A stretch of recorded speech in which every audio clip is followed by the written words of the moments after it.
Welcome to the Tuesday live stream. Today we have one that I'm pretty excited about. I've wanted to do this for months, but Dana's a busy guy. So we've got John Willis from Special Operations Equipment, Dana McClendon. Where do I say that you're from, Dana? McClendon Law Office and Mercenary at Large. Mercenary at Large. And Sure. I'm Nicole from Living Free in Tennessee. And the way this goes, guys, is we'll talk about whatever you bring up. So to get my attention, just put the first word or two in all caps, and I know that you mean for me to see it and you're not just talking among yourselves. But we were kind of chatting before we got on here that something that might be fun to talk about are common misconceptions about law enforcement. So Dana, we'll start with the obvious first question. If I shoot somebody in self-defense on my front lawn, should I drag them into my house? No. Let's don't compound what may be a terrible mistake in the first place by making the second one quickly. No, do not attempt to fabricate a narrative or evidence. You will be caught and it will be worse. Yeah. So you think they could tell if I dragged somebody who was bleeding everywhere into my house from the lawn to my house?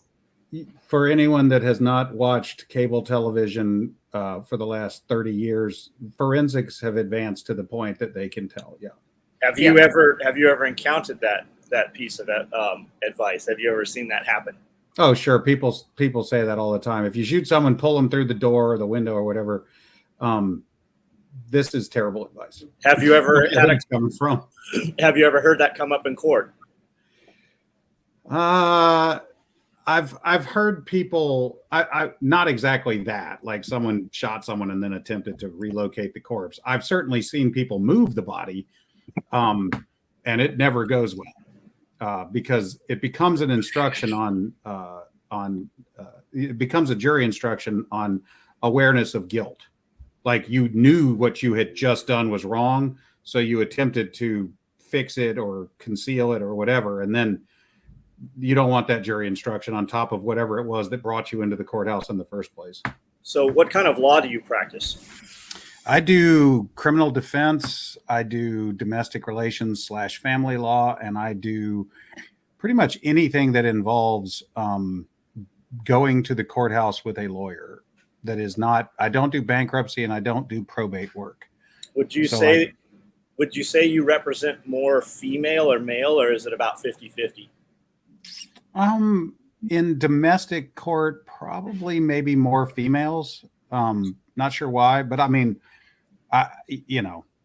whoever gets to me with a check first can hire me. When it comes to child support, do you think the court is more slanted towards females, or do you think that it's fair the way it is? Well, Tennessee, like many states, has gone to what's called an income shares model. It used to be terribly unfair because it used to be that by and large, mothers got primary custody and fathers paid a set percentage of their income to mom, regardless of mom's income, regardless of any other circumstances. So it was, when I started practicing 30 years ago, it was definitely what I would call unfair. It was heavily slanted towards mothers having custody and getting 21% or more of father's income, regardless of her circumstances. Now it's a much more level playing field. So, and child support in particular is now calculated using mother's income, father's income, and the split of parenting time over a year, as well as daycare and insurance costs. So, both parents' incomes matter. And in fact, the state of Tennessee will assume that you can make a certain minimum income. Now, the one remaining potentially, I guess, unfair thing is that men are presumed to be able to make about $6,000 or $8,000 more a year than women, all things being equal. But that only matters if you don't have a real job or you. At that point, right? Like they presume they don't care what your circumstance is once they've decided what you can earn. So like if you're a felon and you have a job, the felony doesn't matter, even though that keeps you from getting can keep you from getting a job. Yeah. So the right? floor for the what's called imputed income in Tennessee is about 35,000 for women and about 40,000 for men. That's not exactly right, but and that number only comes into relevance if you don't have a job or if you are voluntarily underemployed. So like, let's say you have a law degree and you've practiced law for 30 years, but you suddenly decide you want to be a drummer for a rock and roll band. Well, that's fine. You can go be a drummer for a rock and roll band, but you're going to pay child support as if you were a lawyer practicing for 30 years. Now, if you have no record of income, like if you're working under the table or whatever, they'll set the floor. Okay, that makes sense. Okay, we got a question in. Funniest incident you ever had in a courtroom that you can share? There've been a lot.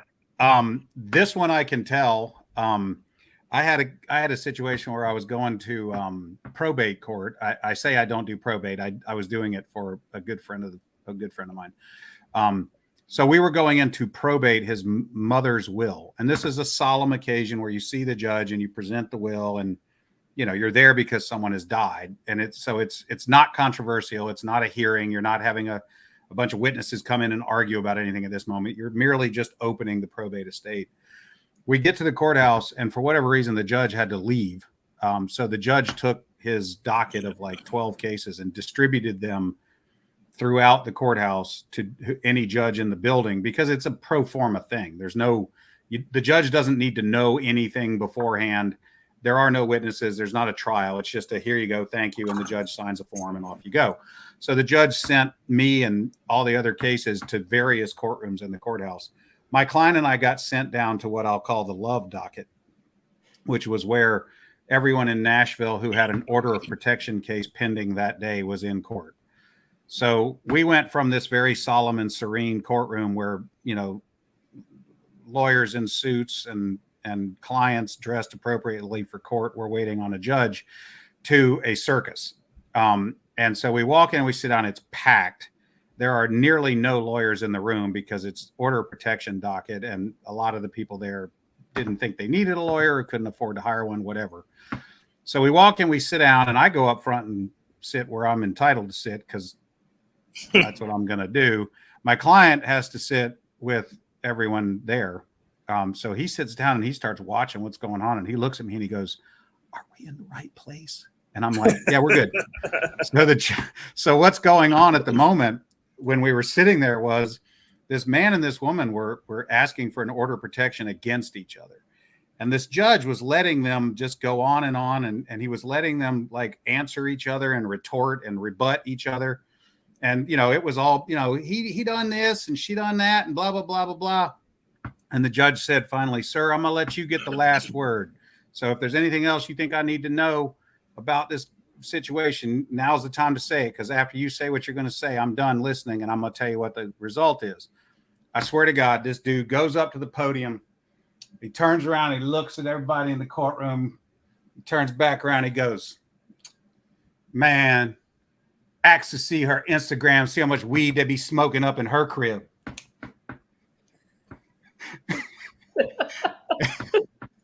And the judge was like, "Okay." He said, y'all have got criminal court next week over this same stuff.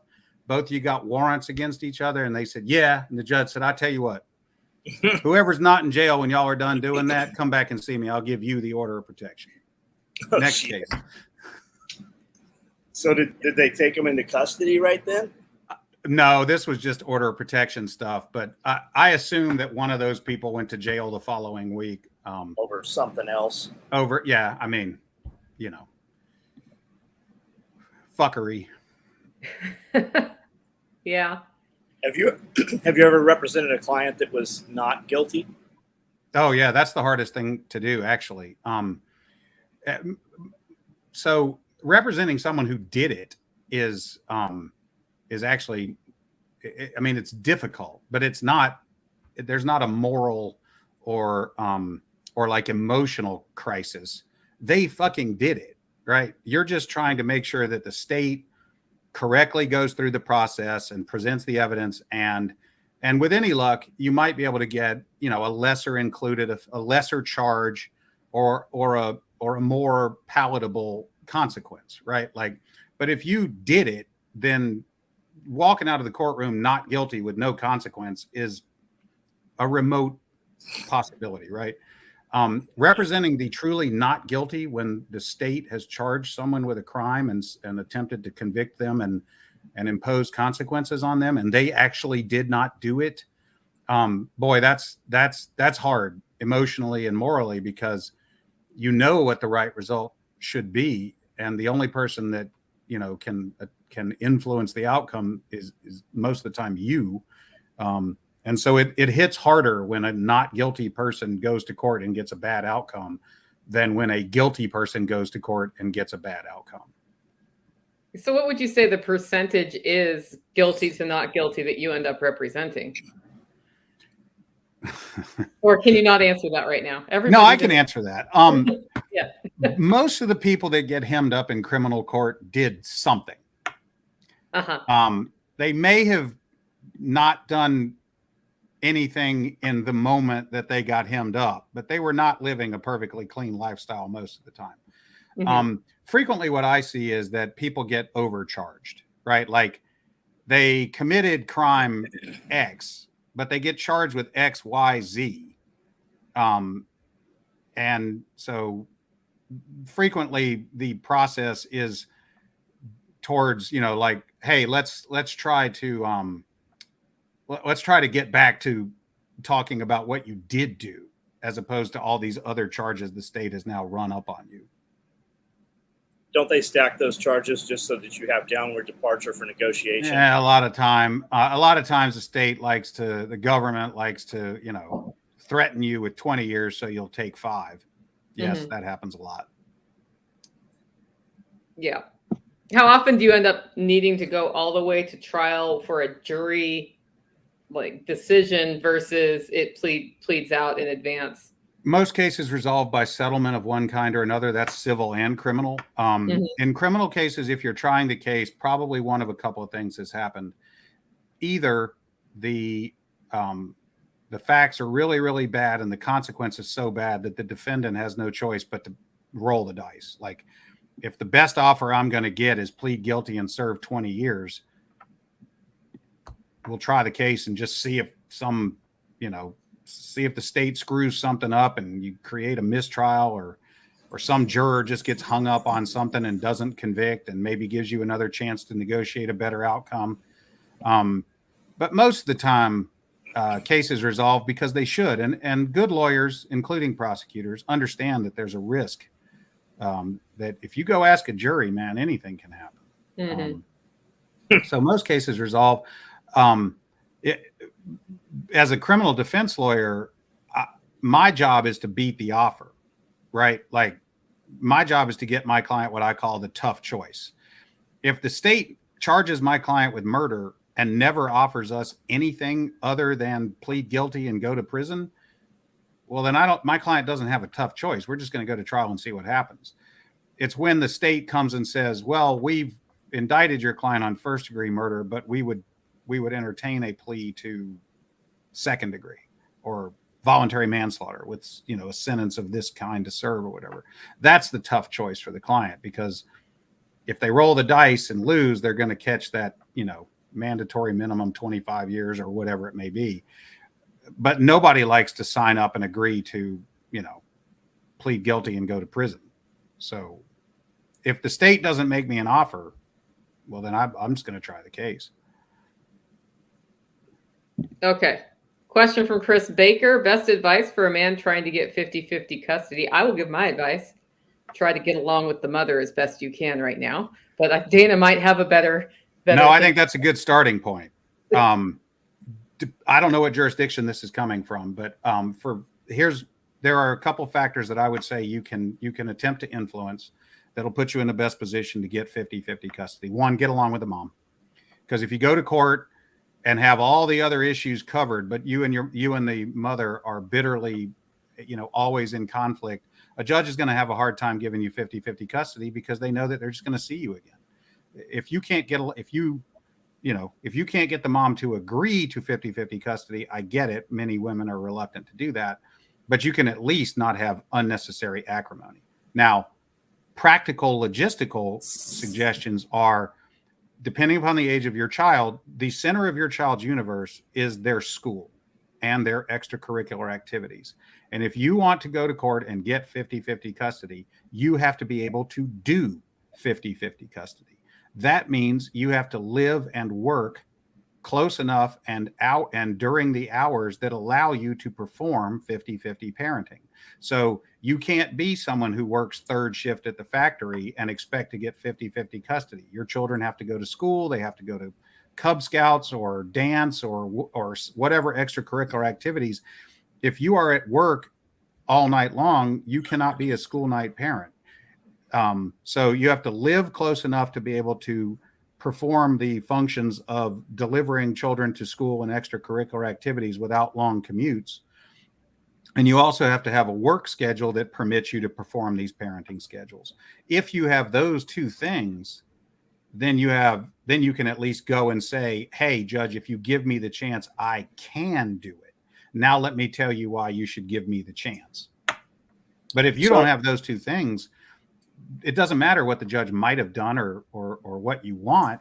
I had a pilot come to me one time and he was like, I want 50-50 custody. I was like, show me your schedule. And he's like, well, I only get my schedule, the last day of the month for the next month. I'm like, and how often are you out of town? He's like, oh, I fly Monday through Thursday. I return, I'm home Thursday morning and I go back, I get on a plane at 4:30 in the morning on Monday morning. I'm like, well, how are you going to do 50-50 custody? Like, do you think most people want 50-50 because they think that negates child support? People frequently think that it zeroes out child support if they have 50-50 custody. It does not. It might, but that's an arithmetic result, not a because you got 50-50. So if you earn twice as much as the other parent and you have 50-50 custody, you're going to pay some child support, at least in Tennessee and probably anywhere else that uses the income shares model. So I try not to let the tail wag the dog. Yep. So you're not representing. I mean, I've seen. I know, Dana, for people that aren't aware, your clients are not typically broke, so you're not necessarily representing hood rats. How many women go after that and don't want joint custody just to punish the man, just to make things difficult? I'm going to take your money. You're not going to see your kid. I would suspect that you don't run into that too much as at the level that you're operating. It usually comes wrapped this way. I will speak in general terms. Okay. This is not an indictment of one sex or the other. I think that women oftentimes have a hard time,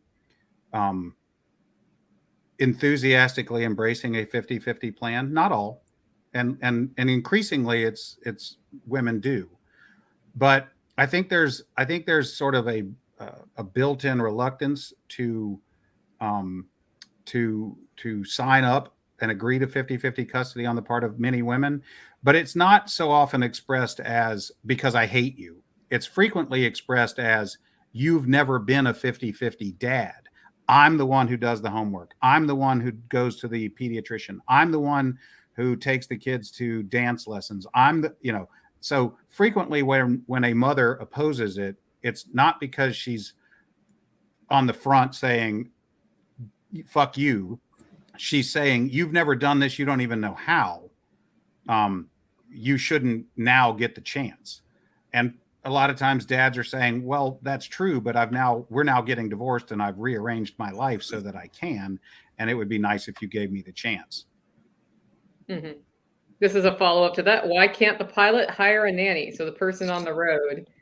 The pilot, because a court is never going to look with great favor upon a paid third-party caregiver over the present other parent. In other words, think about what you're saying. You're saying that the child should be put with some paid nanny rather than that child's mother, merely so that the father can claim 50-50 status.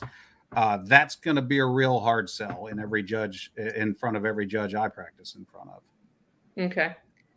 Now, that's not the same thing as saying that anyone who needs daycare can't be 50-50. That happens a lot. What I'm talking about is like gone overnight 2-3 nights in a row.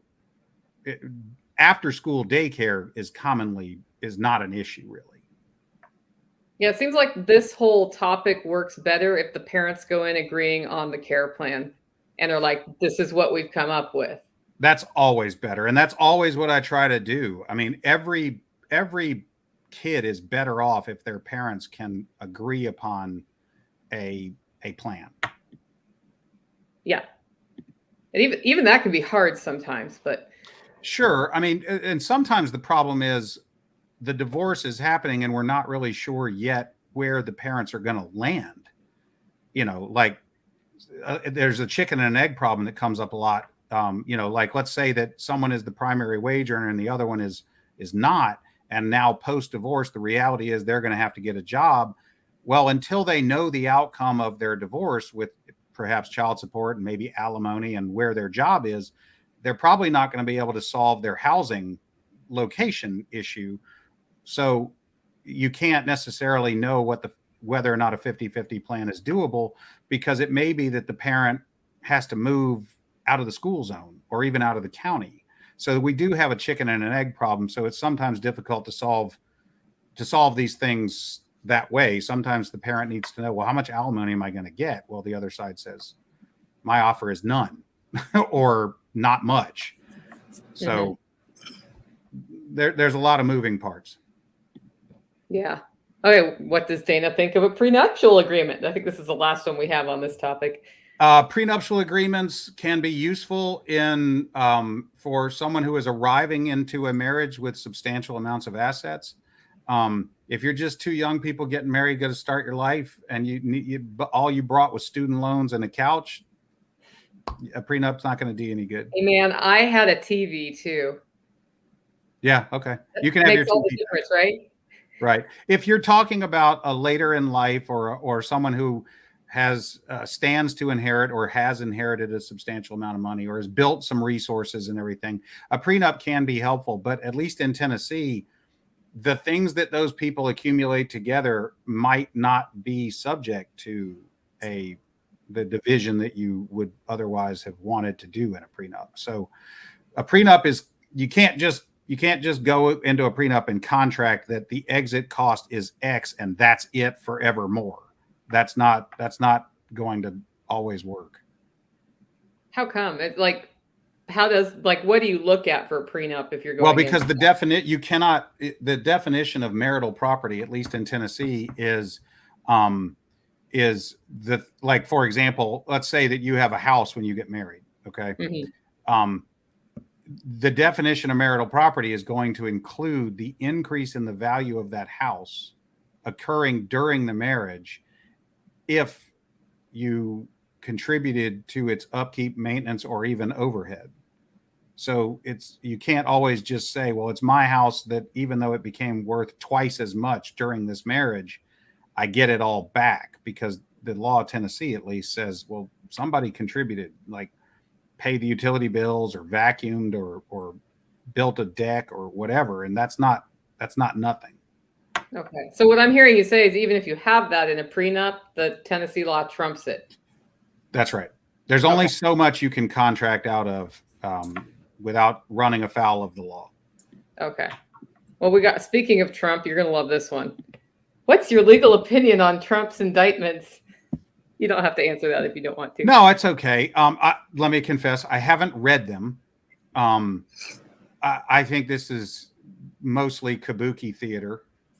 He's not being indicted by Republicans in Republican districts. He's being indicted by Democrats all over with the most scandalous thing they can say. Let me quickly add, I did not vote for Trump, Biden, or Clinton. None of those people should be president, in my opinion. I guess the question to me, legally, do they have the proof? Maybe. It wouldn't surprise me to learn that Trump it's easy to commit crimes when you're a public figure that you don't even know about. It's even easier to commit crimes when you don't care what the law is. What is the game plan here? I don't know. I mean, it seems to me that politically they're hyper charging Trump's sympathizers with motivation to continue defending and advocating for him by making him a martyr. At the same time, is anyone going to abandon him merely because he's now been indicted? No. Yeah, no. The people who are behind him are behind him. Yeah, that's proven to be the case. And, I get it. I mean, he's given his middle finger to the establishment. And he says brash, things to the enemy. I think it's a tragic comment on the state of our empire and the state of our democracy that all of this is going on. I look back at it historically and say that every president since Reagan, or maybe even before that, has faced a special counsel, special prosecutor who got put on the job 10 minutes after the inauguration, and their only purpose of their investigation was to tear down the presidency. I think that's a terrible indictment of our system. Yeah, it seems like the weaponization of the courts over my lifetime has amplified, and I don't know if that's just I noticed it more as I got older, or if it's it's gone from rough and tumble politics to $1,500 an hour lawyers trying to disrupt your candidacy or your tenure in office. It's not. I think the problem is that we keep the system keeps allowing detestable human beings to come to the top as candidates. In my opinion, if this whole country doesn't have better candidates than Joe Biden, Donald Trump, and Hillary Clinton, then we're doomed. Show me the public servant. Show me the virtuous leader, the person who didn't really want the job but was willing to take it because they'd be good at it. I don't see that in our culture today, and look, I served in public office for 24 years. I ran 6 elections and was 6-0 in elections, and I walked away from it because even at the municipal level, the amount of bullshit and personal attacks and slander that I faced, even serving on city council, was more than I was willing to put up with. So I walked away from it, and it's not vain. Well, it's vain, but it's true. I was really good at it. I did a really good job for my city, and I was unwilling to keep doing it. So it's not surprising to me that people don't end up at that level, right? Because I mean, if you want to be, theoretically, the training ground, the path forward to the governor's office is get yourself elected to local office, and then get yourself elected to state legislature, and then get yourself, on the ballot to be the governor. In other words, learn the job, right? Ideally, we would be having people with some experience and expertise in government running for the jobs. If I'm unwilling to continue serving as a city councilman because of the bullshit that I had to put up with at that level, then I assure you I'm never going to run for state house or state senate or governor. No way. It's not worth the aggravation and time. So what you wind up with is self-financed billionaires and political Machiavellian characters getting to Washington. So it's no surprise to me that we see what we see. Yeah, it seems like the whole system's been set up that way for a while. Next question. How would you go about removing a person from your group who is a neighbor and knows things? That's kind of cryptic. You mean like exile someone who is in your circle and now you don't want them in? I mean, but that's how I'm taking it, and I don't know what they know, but We I know don't what think they they know. need to feed them to the pigs. What that means to Dana and I is completely different from what you're taking from this, Nicole. Okay. I mean, my policy is that the penalty for treason is exile, and that means feed them to the pigs.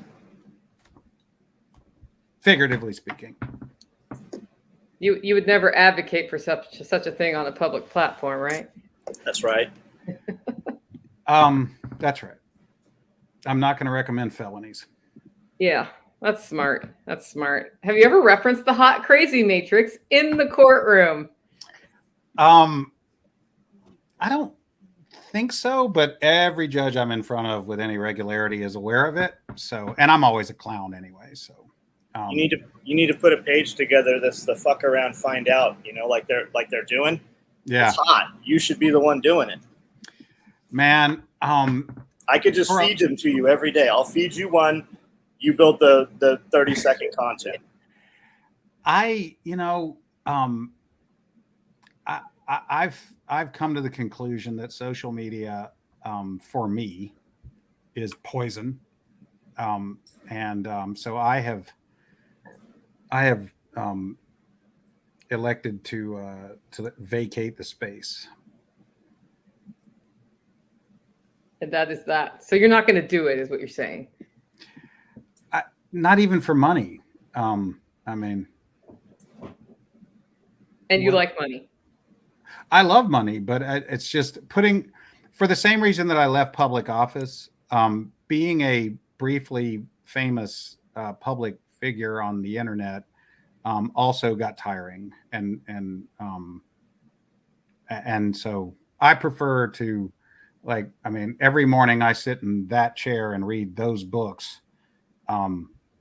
And that's a productive and peaceful thing for me to do. If I were to try to chase social media fame again, I would be spending time trying to gain the attention and approval of people that don't really give a shit about me.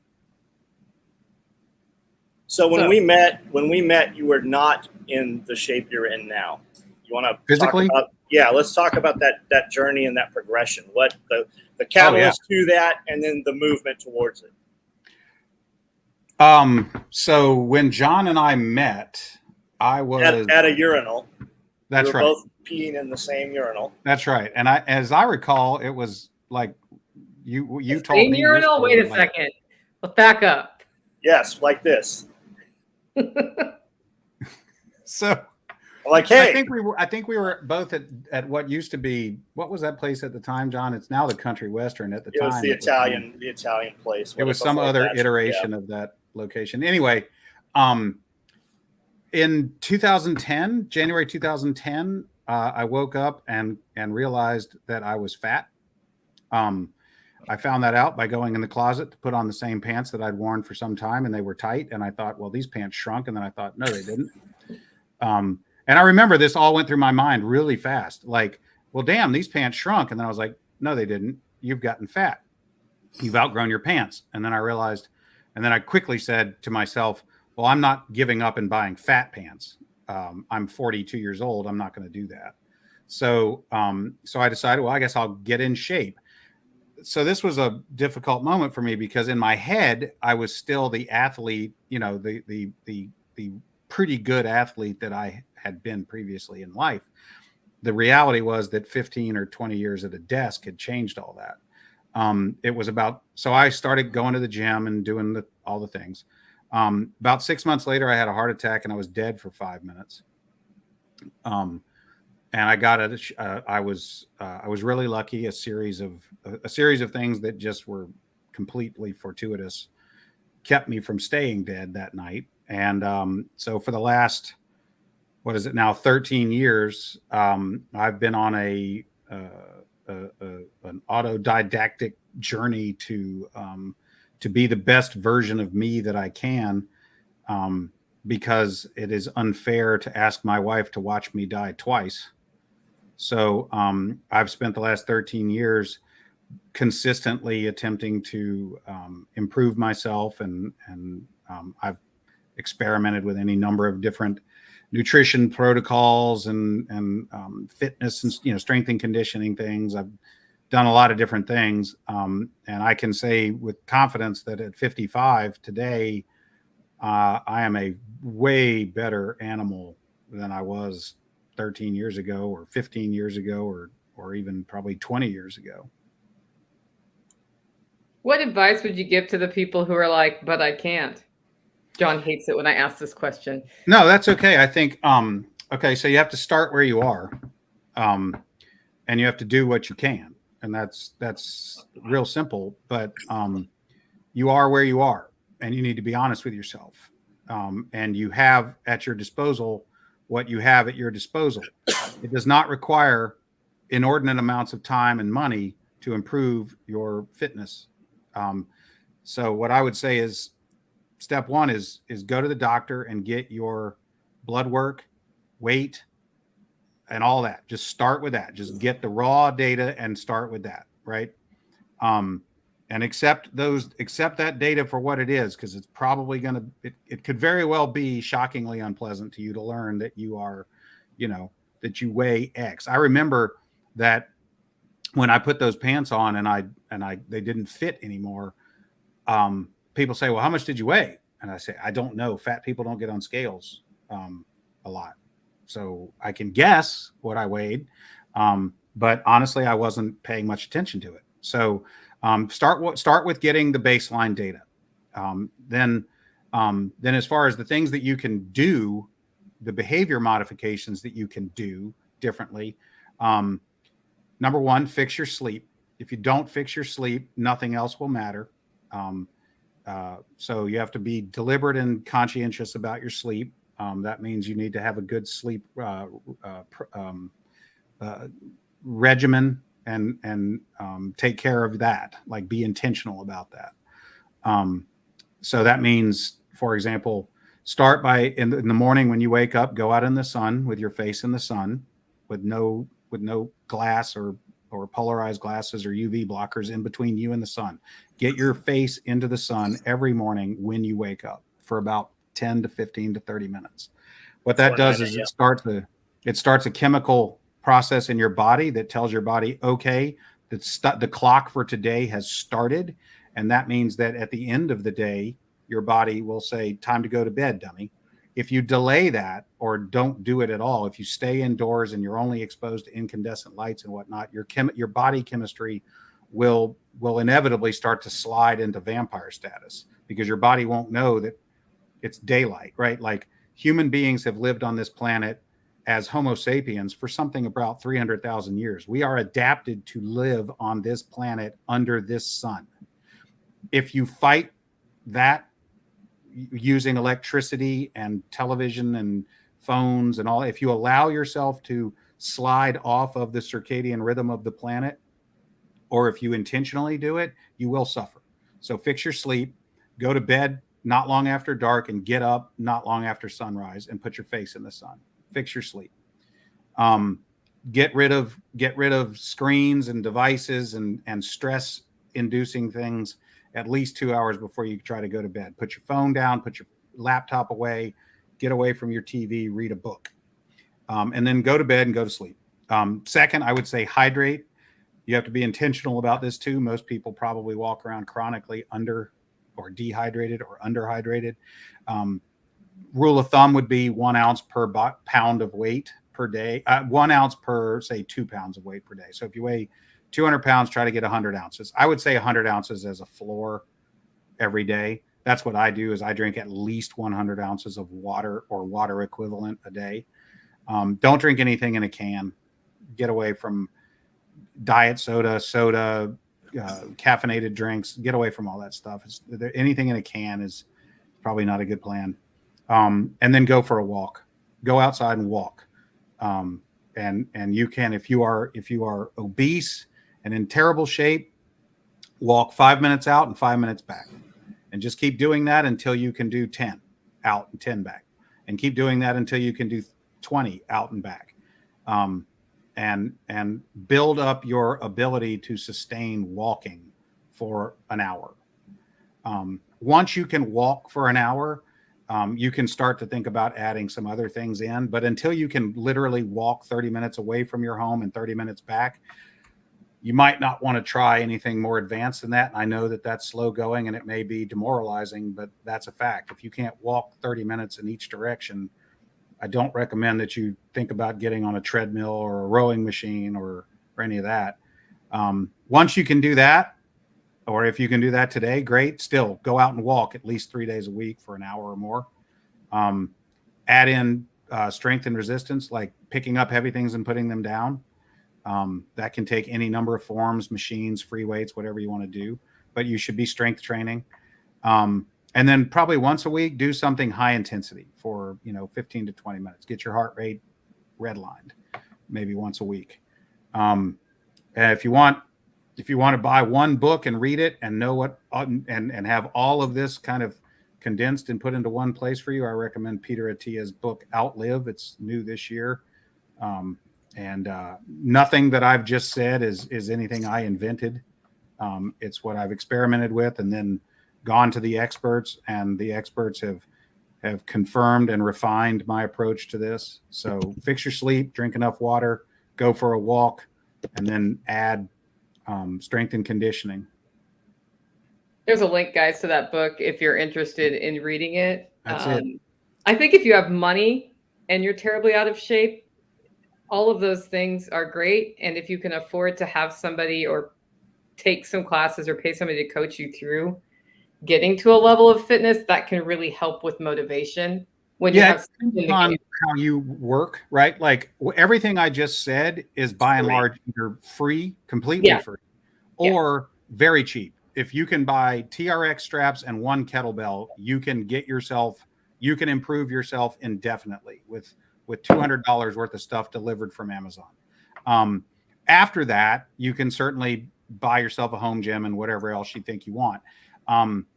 You're going to have, at some point, you're just going to have to decide that it's important. And, John, Nicole, and me, we all have the same 24 hours a day.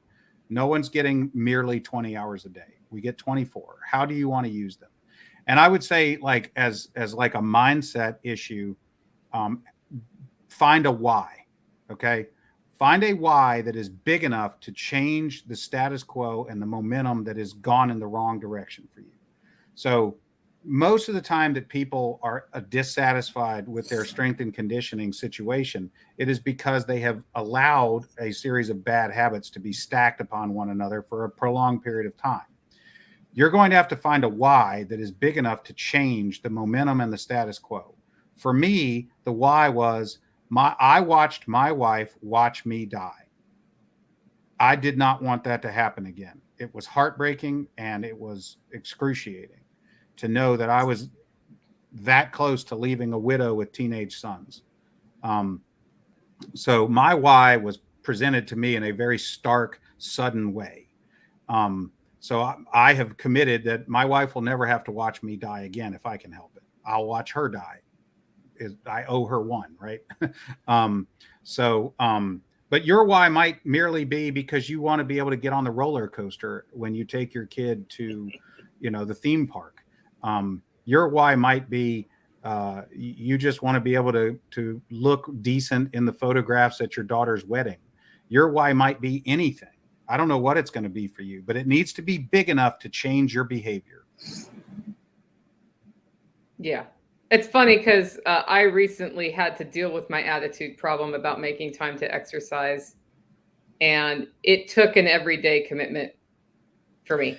And I had to do it every day for a long time for it to really be like, if I don't work out now, I'm like, oh, it's been a bad day for me. Because it's like, if you have time to schedule a meal, then I have time to schedule a workout. That's sort of how I saw it. Yeah. And I mean, I get it. There's people that work 12-hour shifts and there's a whole lot of headwind.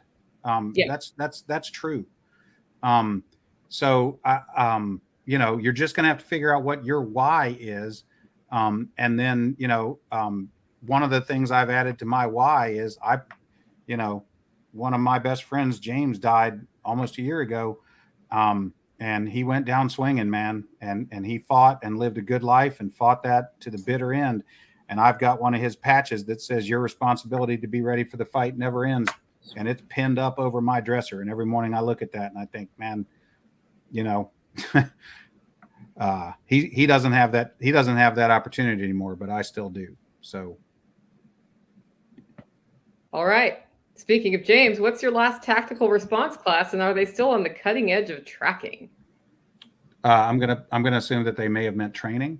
Training, yeah. I was like, my last class there, I helped teach a fighting pistol class not long ago.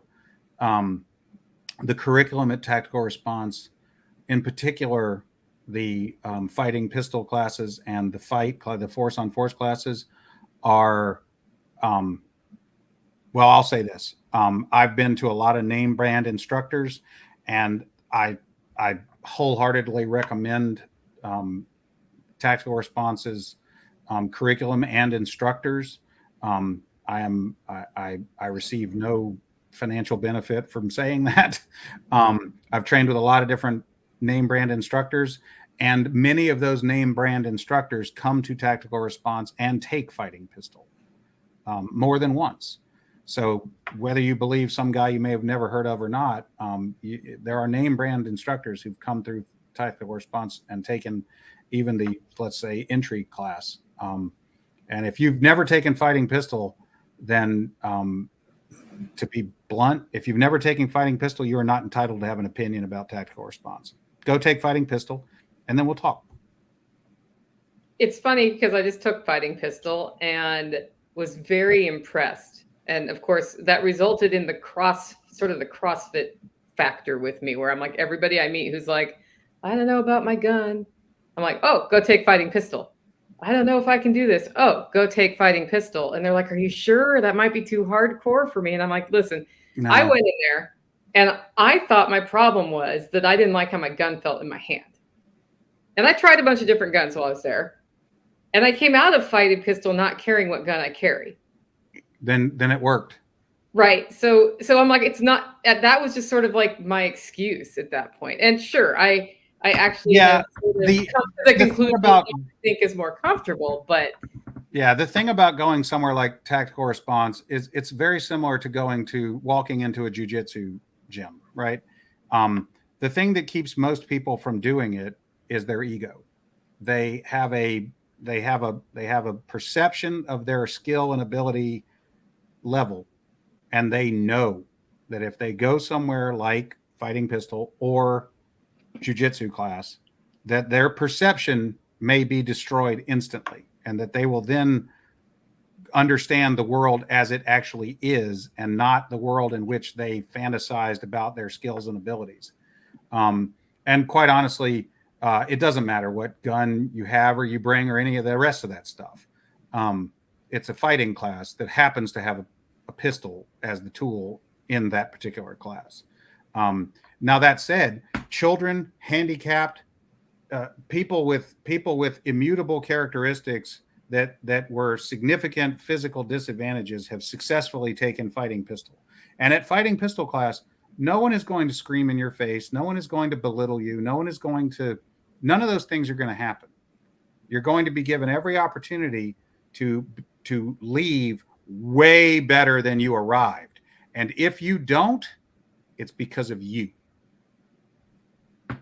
Yeah, I was impressed with that class. I'm coming back on Labor Day, actually, to do it again. I've personally taken fighting pistol at least 20 times. Yeah, I will take other classes there too, but I think I might take it in a dress this time. My specific advice about going to Tactical Response fighting pistol is come to class however you walk around during the day in your community. So if you walk around like me, either in a suit if I'm going to court or in, like shorts and a t-shirt, if that's how you walk around in your community in your average day, come to class like that. The mistake I see people make is they come to class and they put on all this Gucci gear that they never otherwise would wear unless they were given an hour's notice of their next gunfight. And they're doing themselves a disservice, because you're at fighting pistol, you're going to get multiple reps of getting a pistol out of however you carry it and employed in the business at hand. And if you come to class in a whole set of battle belt, Gucci gear, this, that, and the other, and that's not how you walk around, I mean, okay, fine, but you're not doing yourself as much good. Now, if you're a police officer or security guard or someone else who walks around with a whole belt of kit, come like that. Yeah. I mean, I'm thinking to do it in a dress because that's 25% of my life. And you should train how you train how you would fight. Thing, right? Yeah. You should train how you will fight. Yeah. So anyway, I'm looking forward to being back there and checking that out. And anybody who has not checked it out, that's tacticalresponse.com. We do have a question. Do you have your own personal website, Dana? My law office is danamcclendonlaw.com. If you want to contact me or whatever.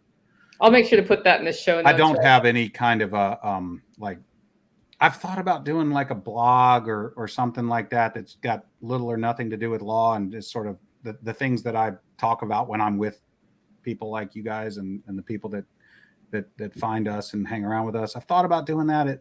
If I could just think it and make it so, I would, but it's a time constraint for me. And I also am, I'm not entirely convinced that what I have to tell is all that useful to people, but maybe it is. I don't know. Now, once you start saying it, that's when you find out. Right. So maybe one day. Yeah. You're going to speak at SRF in October, right? Yeah. Do you know what you're going to talk about? I don't. I have a request for you, and it's kind of a weird one, but somebody said, can you get him to talk about girls and guns? Girls and guns? Part of it, like girls and guns. Because we're doing Girl Gun Weekend on Labor Day. Yeah. And a lot of women are still hesitant to come out. Yeah, I think, I mean, having taught and taken as many gun classes as I have, I think here's what I've seen. I've seen a lot of women that come because the dude that they're involved with basically made them, right? Like, and they frequently, and that can be hard because they don't know what to expect. They don't have a lot of confidence. They didn't necessarily want to come. They did it because it was like the best solution to a problem they didn't invent. Most of the time, what happens is if they come to tactical response and take fighting pistol, most of those women leave much more comfortable and much more confident with the situation than they arrived. No one there. It's not. Believe me, it is not some bunch of creepy dudes, plotting the overthrow of the government, and it's dentists and soccer moms, and if you come to tactical response and you have the least bit of, or even if you are averse to learning about guns, the one thing that will not happen is you will not be ostracized or ridiculed or approached inappropriately or any of that stuff. Someone asked a question earlier about what do you do when you want someone out of your circle? We fucking ban you. If you misbehave towards a woman that has come to be among us, you will be banned quick. But most of the time it's a fear of the unknown that is the problem. And once the unknown is no longer unknown, the fear dissipates naturally.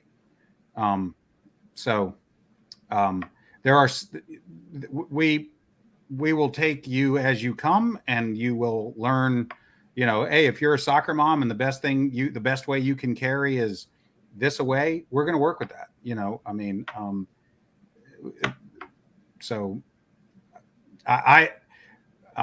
What we also will do, if you come with some dude that you're involved with, he will not have one bit of instruction for you during the class. We will separate you from him and send him far, far away.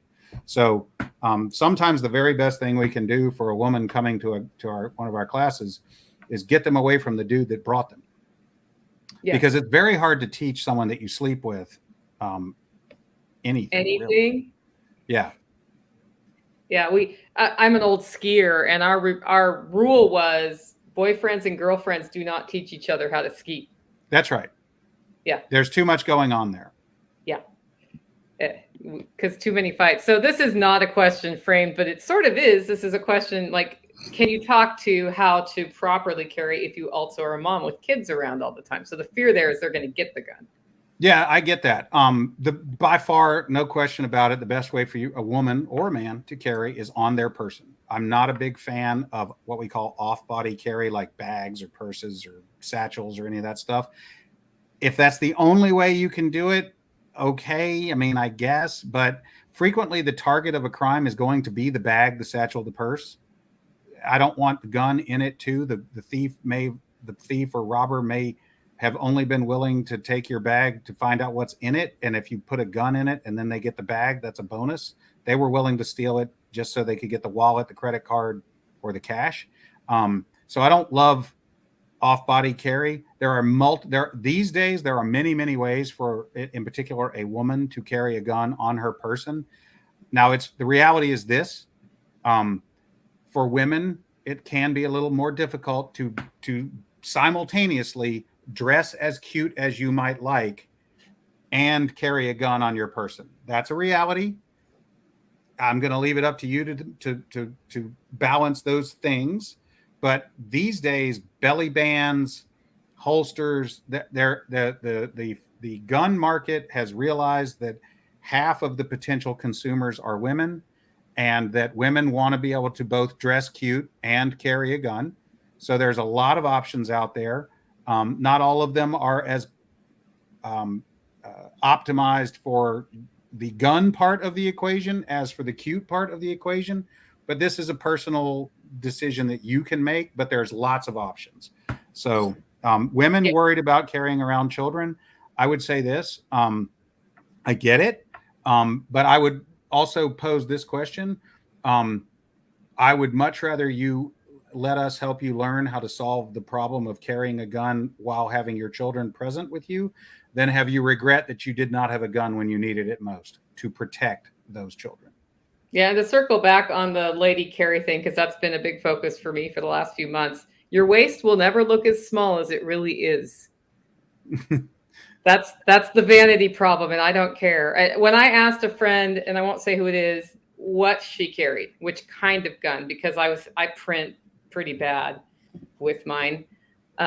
Her answer had nothing to do with the gun. To this day, I don't know what she carries. But she told me what she did with her clothes. Right. And that made a big difference. Like I've started, I have a second shirt I can put on over my shirt if I'm like somewhere where I really don't want it to be quite as obvious. So it's just sort of like an open button down thing. That works pretty well. It's like throwing a jacket on. And, look, there are days that I carry in one of John's fupas, Yes. that can work. That's a viable solution. And, and it's not my favorite way, but there are times and places where that's an option and it works. Yeah. Okay. I do want to highlight this one just because I am very excited for this person. Works a 12-hour night shift and has lost 80 pounds in the last year because he or she made time. Yeah. Depending upon what your goals are, right. You have to focus on, you can't do everything all at once. Okay. Probably trying to do everything all at once is potentially setting you up to fail all of the above, which is discouraging. So I would say, set yourself up to get small wins because small wins add up to big wins. If your primary focus at the moment is weight loss, then you must fix your nutrition. You cannot out-train a fork. You cannot ride a Peloton sufficiently to overcome the fact that you eat a pint of ice cream every night. It can't be done. So if your primary issue is that you want to take weight off, then prioritize nutrition, prioritize sleep, hydration, and nutrition, and add a walk. It's not easy to both get stronger, build strength, put on muscle, and cut fat. It can be done. but that's a much more narrow gate to get through than, hey, I just want to lose 100 pounds because that's what I need to do. If you need to lose 100 pounds, fix your sleep, fix your hydration, fix your nutrition, and go for walks, and it'll happen. Because the good news is this: the worse off that you are in fitness and conditioning, the more impact even nominal behavioral changes will have. So if you've been drinking 6 Coca-Colas and eating McDonald's 2 times a day for 3 years and you weigh an extra 150 pounds as a result, then if you just stop going to McDonald's, stop drinking sodas, fix your sleep, and go for walks, you're going to start losing weight straight away. Don't yell at a clown to order food. I agree 100%. That's a funny way to say it. What I tell people is, do not drive past a building where they can throw 10,000 calories through your car window. Yeah. Yeah. I carry a bag of food now when I travel, and it's just things that are on the approved list, all whole foods, never a stuck somewhere making, decision between don't eat or bad decision. Yeah. Okay. Go ahead. I would say this. I've competed in wrestling and jiu-jitsu in weight classes starting when I was 13, 14 years old. So I've lost weight, made weight many different ways. Many of them were terrible ways. I've also done nutrition and weight management a lot of different ways. There is not a universal answer for everyone because of your metabolism, your life, your situation. I mean, it's harder to manage your nutrition when you're also feeding a 5-year-old, right? Like if you're feeding a 5-year-old, it's a little bit harder to eat broccoli and chicken every meal. That's just a fact. But what you do need to do is find what works for you and apply it consistently, and realize that as far as weight loss and nutrition goes, that however long it took you to get to the position you're at, it probably will take that long to get back. So if you see a picture of yourself 4 years ago and that's what you want to weigh now, it might realistically take you 4 years to get back to that in a way that's healthy and sustainable. Yeah, and the sustainability is, I've been talking about, I'm at my dad's house right now, so I've been talking to him a lot about that. He lost 40 pounds in the last 4 years. And he said, I don't know what's different. I said, you retired and now you're consistent. That's it. You're just not, right. You're not going hurdy-gurdy. Okay. This is off topic, but we need a new topic anyway. Okay. Do you know what the Tennessee law is about central bank digital currencies at all? I do not. Okay. I have no idea. But you know what that is? Vaguely. Yes. Yes. So I don't know what the Tennessee law is. Wrong person to ask, right? Yeah, that's outside of that's not in my lane. So I'm going to let someone else who knows more about that answer that question at another time. I can say this at Self-Reliance Festival. If you ask about CBDCs when Jack Spirko is talking, you'll probably get a lot of information. And I actually have one other person in the works who may have some insights on CBDCs, which a lot of people are talking about right now. I think I don't know how we avoid going there. They've already said. I mean, the progression seems inevitable, right? Once upon a time, you traded, wheat and rice and silks and spices, and then fiat money came along and it had the emperor's face on it. It was gold or silver or whatever, and that became impractical, and so we created paper money. And I think the evolution towards digital currency is inevitable. Can you speak to the costs of carrying after an event? These days, it seems the law is against the person defending themselves. I think they mean after having to have used their gun once as an event. I don't know. The costs are going to be a lot. If you have been charged with a crime that involves that you displayed or used a firearm, your costs are likely to be many thousands of dollars, depending upon what the charge was, where it was, and whether anyone was hurt or not. My advice is find the person who is me wherever you live before it happens. Jail is a lousy place to try to find a lawyer from. So my advice is you don't, and people are like, what's your retainer? I haven't done anything. I just want to, my retainer for something that hasn't happened is nothing. Put my number in your phone and hope you never have to call me. That's the retainer. Okay. But you can find a me wherever you live, and you should, before it matters. Yeah. And there are insurance policies. Can you talk a little bit about how those work? Yeah. So okay, let me just start with this. As a lawyer, I think most insurance policies are a racket, up until you need one. And then it's too late to buy one, right? Like every day, the bet that the insurance company makes is that they will not pay, and you bet that they will, right? If I buy life insurance, I'm betting I die, and they're betting that I won't until my policy is no longer available, right? So the same thing is true for every insurance policy, and every insurance policy has a provision in it that talks about the reservation of rights. And that is where the insurance company says, okay, you have this policy and you have a phone number and you call when the thing happens.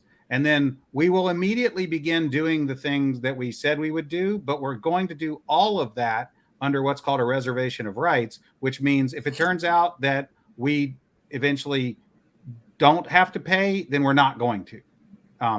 And so I have not read every different company's insurance policy. But if you are looking at buying one, you need to be aware that some of them are going to say, we will pay for your lawyer up until the moment in time when you plead or are found guilty of a crime, in which case we are going to withdraw the lawyer and come to you for all the money we have previously paid out. Now, if you wind up in jail charged with discharging a weapon crime, it is better that you get a me in the mix immediately rather than not. And if the way for you to do that is to have one of those policies, good. Because I've been on the list of those companies. I'm not going to name names or anything because I'm not paid to do that. But if you have one of those policies and you call them, they will FedEx me the check that I asked for right away, and then I'm on the job. If it turns out in 6 months or a year that things went badly and you now owe the insurance company that money back, quite honestly, that's probably not your biggest problem anymore. Yeah. Yeah. I think that's important for people to know. I was talking to my dad this morning and I said, the best thing I learned at class was that if I discharge a firearm and harm somebody in self-defense, I'm going to jail. Oh, if you shoot someone at the stop and rob, you're going to jail. Mm-hmm. Now, you may or may not be charged with a crime then and there or later.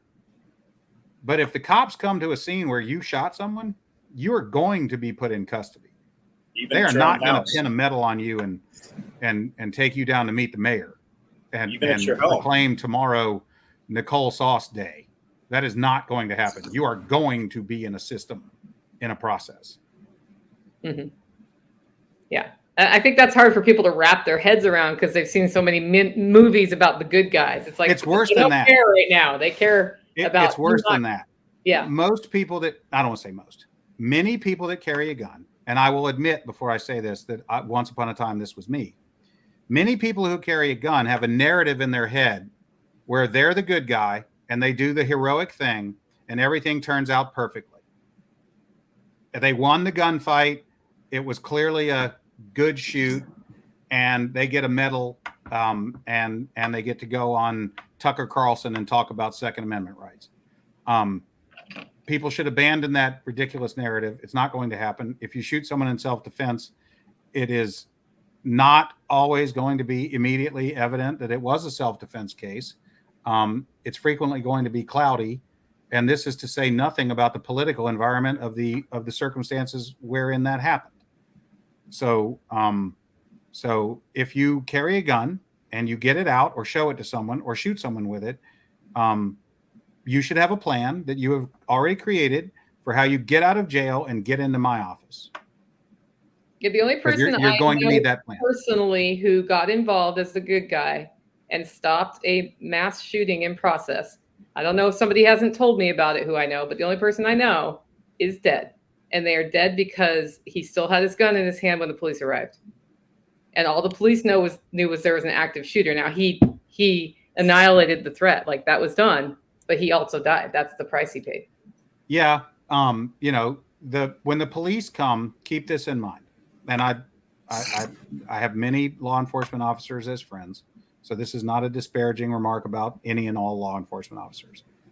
Their first priority is go home. And if they have to shoot someone that it turns out to be a mistake later, well, that's terrible and that's tragic, and they'll suffer consequences and guilt and everything else. But every police officer I know, the first order of business for them is go home at the end of the shift. Okay. And second is don't get fired for failing to do the job as well as they could, which it's easy for a police officer to write a ticket or arrest someone and write a warrant and then let the DA figure out later that no crime, no big deal. But it's not likely that the police officer on the scene is going to stick his neck out and his career out and say, I don't see anything wrong here. On your way, sir. Have a nice day. And then have some DA later second guess that. That's not, if you're a police officer and your choices are put the shooter in cuffs and take him to the jail and let the other people figure it out later, or tell that person, good job, dude, nice shot, have a good day. It's obvious what's going to happen. Yeah. Okay. Do you only practice in Tennessee, Dana? I am licensed in Tennessee on a case-by-case basis. I could be admitted what's called pro hoc vice in some other state, but I would need to be sitting next to a local lawyer to do it. Mm-hmm. That makes sense. All right. John, tell us about your shirt. Second Amendment. That's literally what it says. It says the Second Amendment, and then it has the Second Amendment on the back of it. So just in case you guys don't know the exact words, you can get a t-shirt at originalsoegear.com and it will come to you. If you still have any. You released that Monday, right? Yeah. So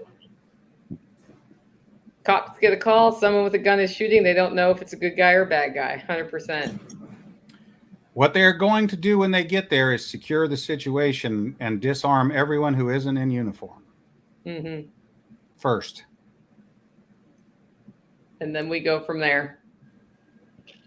All right. Well, we're rounding out about an hour and 15. I don't know how much time you have, Dana. How are you looking? I'm good. You're good? John, are you good? Yeah. Okay. Well, let's move on to another fun topic for Dana. What is your favorite coffee and why? Coffee? Yeah, like kind of coffee. I'm not looking for a wall roast thing here because I don't think okay. That's So my current source of coffee is a roasting company that is in Kentucky. I've found their coffee to be really good, and they ship it to me, and it arrives to me very quickly. I personally like a light roast. I do a pour over every morning, so I hand grind with a ceramic burr grinder coffee, and I make a pour over. As far as like varietals and whatnot, it depends.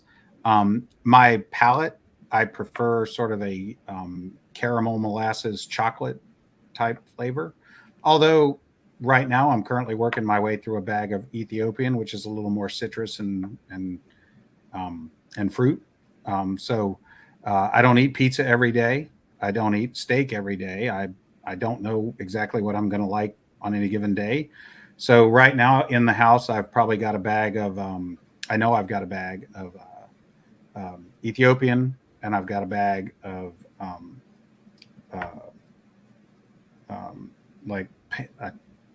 two bags from Central South America.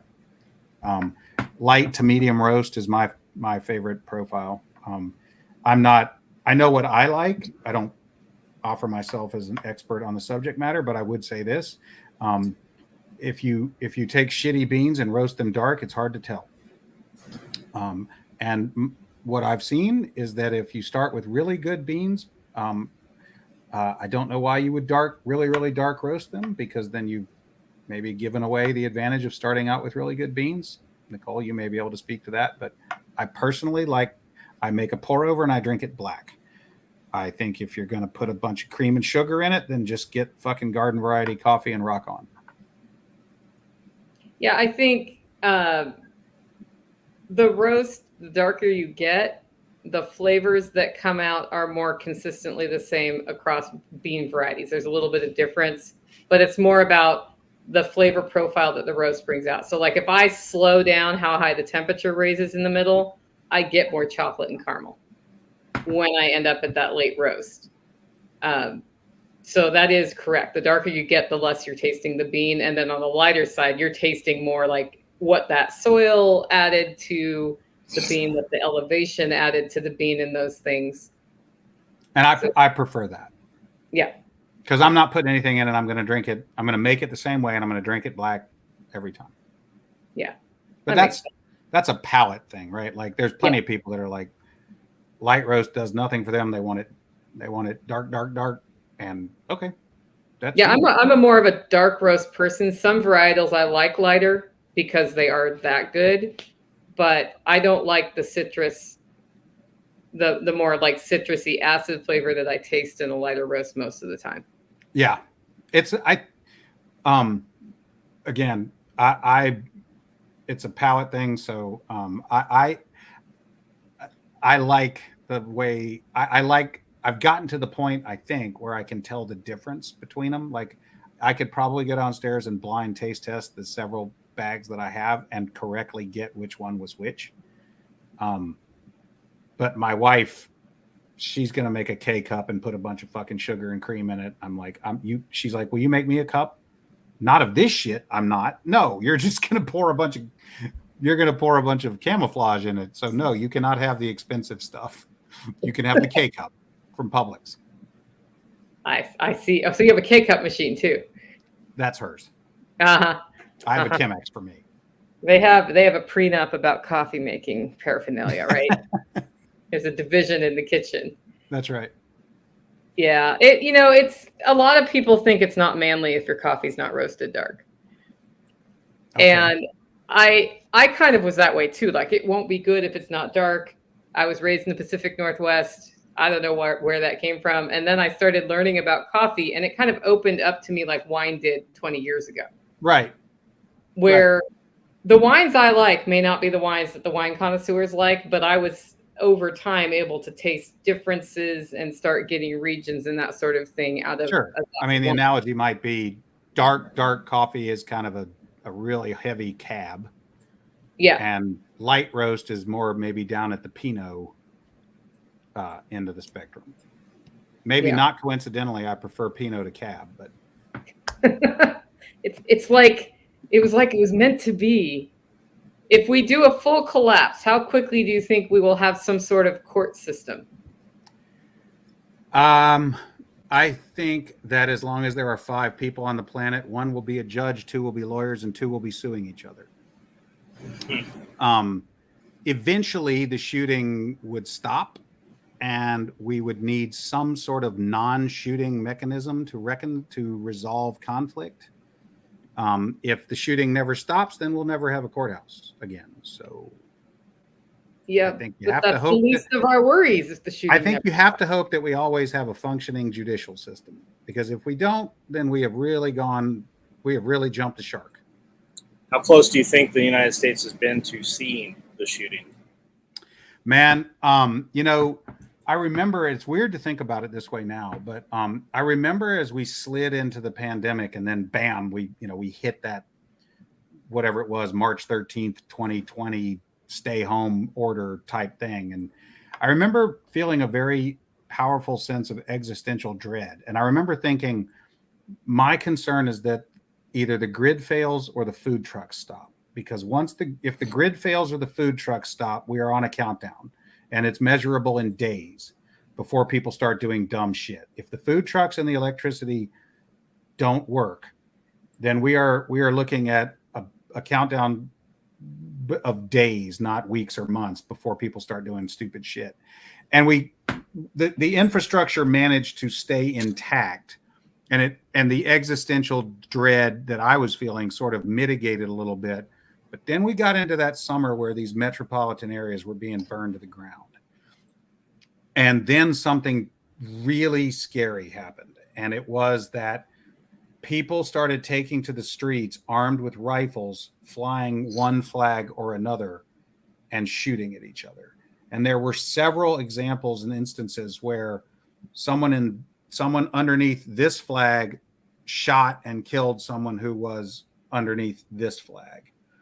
And I remember thinking, oh shit, this was an isolated incident. But if 20 or 30 of the people flying that flag intentionally show up where 20 or 30 people flying that flag are, and they brought rifles, this shit could go south in a hurry. And that's the kind of thing that could be contagious, because CNN would spread it like a fucking virus.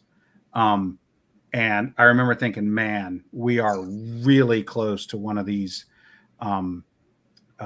urban, suburban, class-based, flyover country, coastal conflicts where people are scared and hyped, and now they're showing up in organized, semi-organized units with rifles and shooting at the people who are underneath that other flag.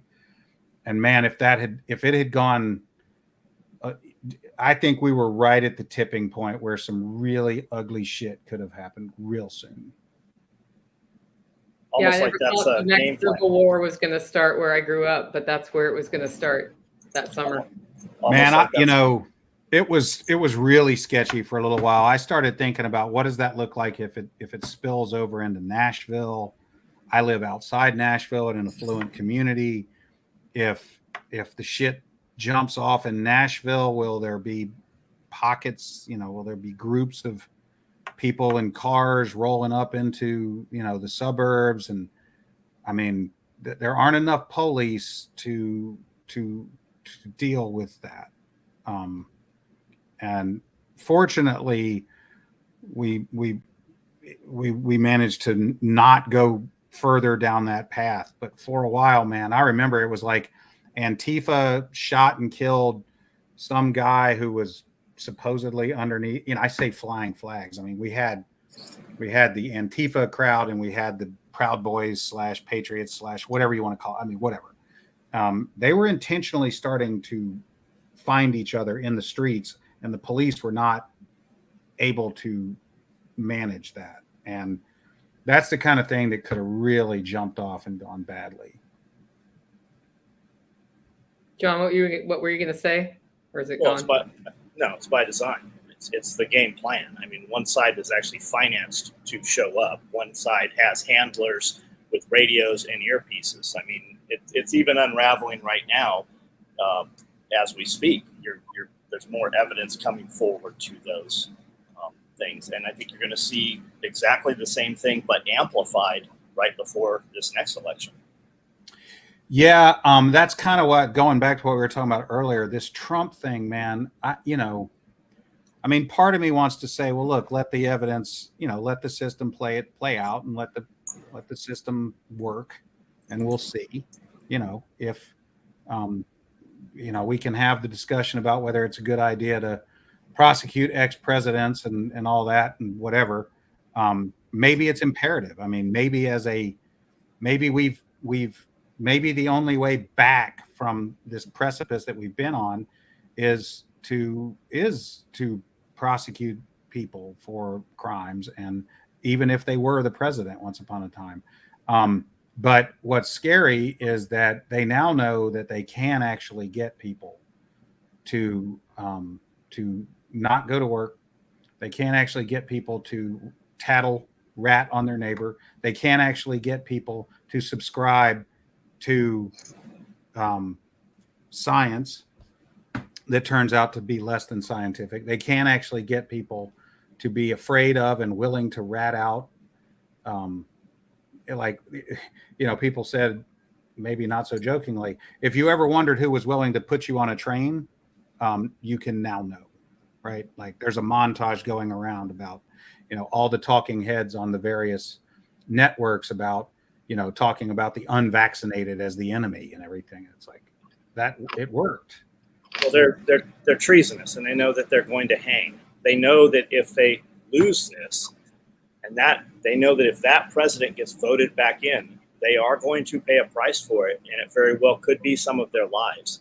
The powers that be, the very finite small amount of the elite, look at you and me and all of us as cockroaches. They control things, and we are just in their way. It's the same people saying they need to reduce the population. I mean, you even have the vice president, whether she's just a blabbering idiot or it was, choreographed, but she says now that we are reducing the population. And you have these whole conglomerations of videos of all of these talking mouthpieces saying the exact same shit. Yeah, the ability, I think we've gotten to a dangerous place in our world, in our country, where, and let me say, I didn't vote for Trump, I didn't vote for Biden, I didn't vote for Hillary, and I won't vote for any of them ever. My politics have unfortunately been driven to somewhere on the spectrum between like libertarian and anarchist, because it's pretty clear that we can't trust any of them. They are all beholden to some corporate moneyed organization or loose organization even. And unfortunately what's happened is we've gotten into a situation where if you want to be told how smart you are for believing what you believe and how despicable and deplorable the others are for what they believe, then you can literally tune into that 24 hours a day on your television or your satellite radio. And maybe not coincidentally, those channels are right next to each other on the dial.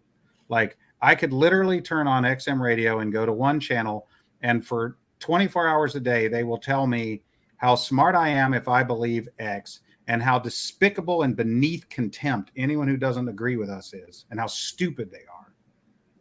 And then one click to the left or right, and I can be on a channel that is the same turned inside out. And it's robbed us of the ability to debate policy. Now, all policies are an article of faith. And if you don't believe my policy, then you are not only not worth talking to, you are my enemy. And that can't go anywhere good. That can't lead to consensus. It sets up a zero-sum game where someone has to lose and someone has to win. And the stakes, as we can see, are growing higher and higher. And I don't think your average American wants the stakes to be what they are becoming. Like it is an existential threat to our culture and our community. Well, everybody knows, Hitler. Everybody knows Hitler for what happened. What they don't realize is how did Hitler come to power?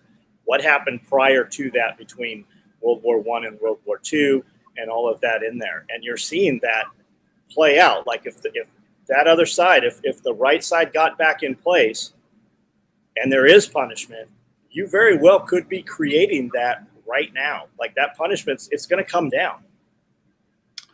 Yeah. I think it's scary because, like I said, it's a situation in which if you just sit down next to a stranger on a plane, man, you start hearing buzzwords and you're like, I don't know if you have, like the number of people that can disagree with you and still extend respect is diminishing. The number of people who can say, well, we can agree to disagree about that and still have a polite dialogue, even whether it's even on the subject matter of the policy dispute. Just ride with me on a plane and have, and talk about your grandchildren. We're at a place where people will just, cancel you if you don't subscribe to the same article of faith that they do. And when I say article of faith, what I mean is like, I believe in policy X, and they hold it with religious fervor. And there is no room for debate or reconsideration one of the Stoic philosophers said, you cannot learn what you already know. So if you begin every day believing that you know all that you need to know, you will learn nothing, ever. And you're saying that as somebody who is not stuck on social media. Well, that's part of the reason I had to get off of it because, and you've heard me say this, John, and you may too, Nicole. I decided some years ago, I started asking myself, and I remember this happened about the time that iPhone started giving you screen time and telling you, hey, this is how much time you spend on Facebook. This is how much time you spend on Instagram. And I remember being shocked and appalled at how much time was leaking out of my life and into these platforms. And I thought, well, if it's 15 hours a week that's going into these scrolling, whatever, if it's 15 or 20 hours, and that may be a conservative estimate, and it might be a fraction of what some people are actually doing without thinking about it. I mean, I understand people who promote themselves and monetize the situation. I get that. John, you do that. Nicole, you do that. I get that. If it's your business model to get eyes on your product, fine. But if you're just doom scrolling and you're doing 15 or 20 hours a week, ask yourself why. But I did ask myself that. I thought, would my life be better off if I took those, say, 15 hours a week and I stopped going on social media and I read a book, went for a walk, talked to my wife, or went to sleep? If I just substituted the same hours for any of those 4 other activities, would my life be better off?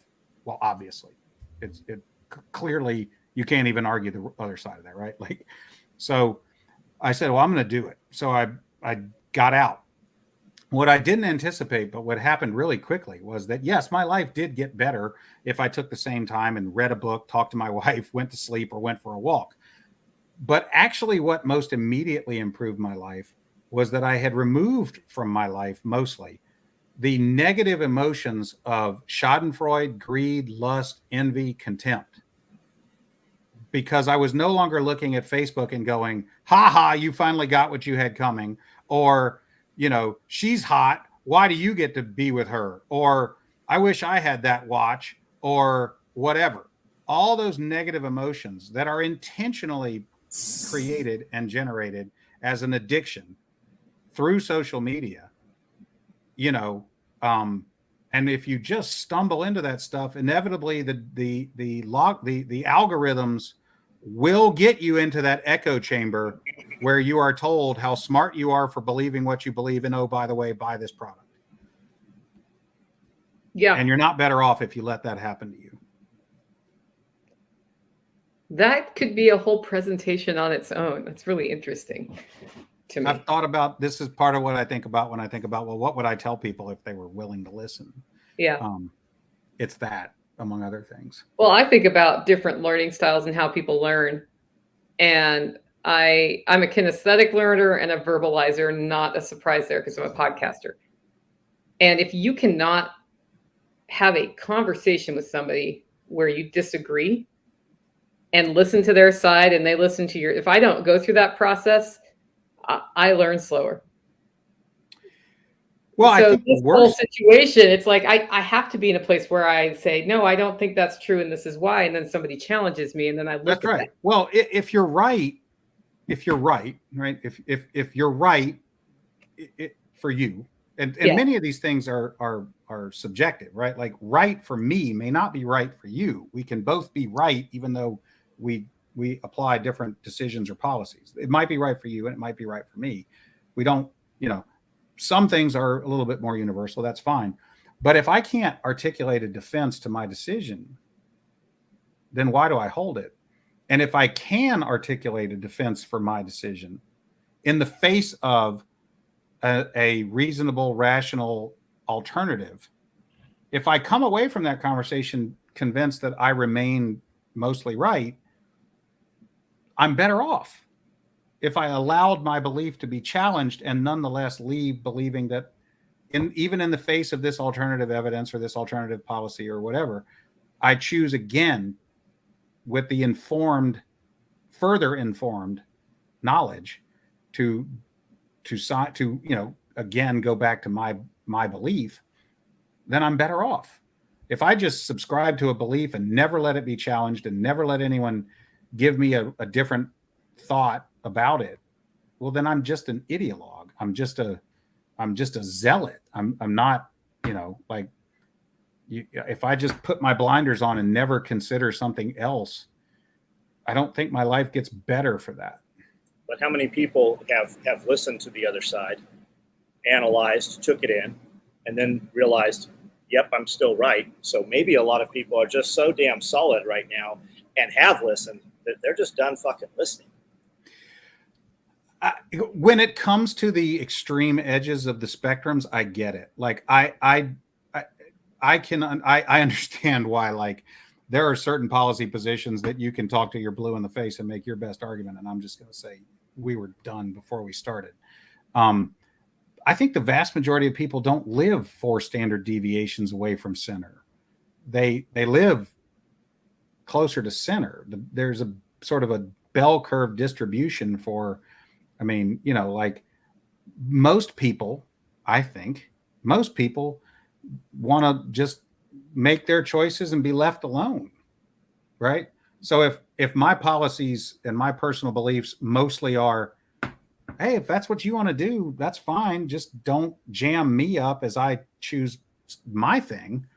That's probably most people, right? Isn't that anarchism, though? I mean, just you do you, I do me. You don't get a say in what I do, and I don't get to say what you do.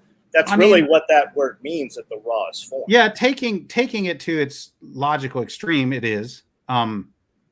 We've signed a social compact, more or less, where co-opted.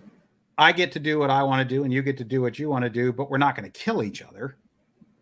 So if we start out with let's not make murder okay, then we're not at anarchy, right? Anarchy would literally mean if I shoot and kill you for any reason or no reason at all, it doesn't matter. No, there's no law, there's no authority, there's no social compact. I don't want to live there. So we can start with like a short list of rules we can probably pretty quickly agree on. I won't murder you. You don't murder me. I won't rape your wife or your daughter, and you won't rape mine. We can sort of start to agree upon a lot of things. Most of those things fall in the category of leave me alone. I'll leave you alone. Well, you only 10. There are 10 laws that you must follow, right?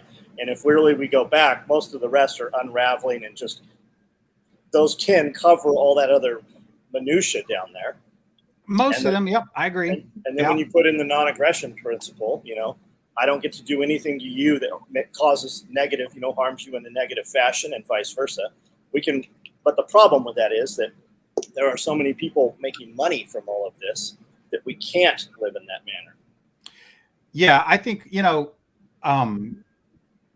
the more rules you write, the more exceptions you create for the exception that you previously created, and so on, right? And so at some point there's sort of a reset, right? But the nature of bureaucracy and government is that it has to expand, right? Every bureaucrat, every government official every general wants a larger army, right? Like if a general has 5,000, he'd rather have 10. So how do you get 10,000, right? So congressmen don't get elected to go up to Washington and offer no bills and change no laws and sit there and say, don't you think we have enough laws? That doesn't run campaigns. That doesn't get you reelected. Right. They've all been purchased. Oh, I agree. Yeah. If I could change one thing about America right now, it would be I would take all the corporate money out of every election, and I would make every election publicly funded. We would set a threshold to be on the ballot. And if you got on the ballot, and when I say threshold, I mean like individual donations plus signatures or something like that, something that would give some credit. Not every crackpot can be on the ballot just by asking. You have to generate some kind of organization and support from individuals, constituents. So I would ban all corporate money, and I would ban all extra